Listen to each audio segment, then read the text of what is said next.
Cheat day বা cheat মিল কি একটা ডায়েটের মাঝে নেওয়া ইম্পর্ট্যান্ট কিনা?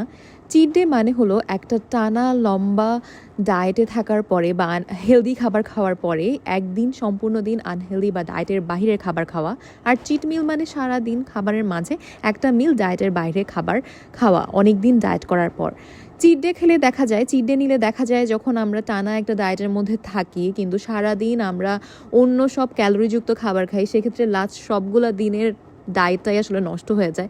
বাট অনেক দিন ডায়েট করার পর বা 10-15 দিন পর সারা দিনের মধ্যে একটা মিল যদি আমরা চিট মিল বা আনহেলদি বলা যায় না ঠিক, মানে ডায়েটের বাইরের খাবার খাই, তাহলে আমার মতে এটা আসলে ভালো। কারণ নয়তো বডির সাথে অ্যাডজাস্ট করতে মেটাবলিজমও বুস্ট হয় এবং ডায়েট করতে করতে একটা একঘেয়েমি থাকে, সেটাও চলে যেতে পারে।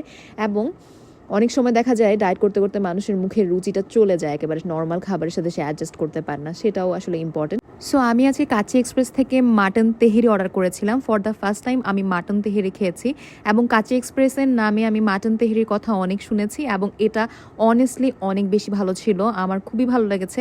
তাছাড়াও আমি ফিরনি এবং চিকেন রোস্ট অর্ডার করেছিলাম। এই দুইটা খাবার আমার মোটামুটি অ্যাভারেজ বা ভালো তেমন লাগেনি বলা যায়। And this is it, thank you so much for watching.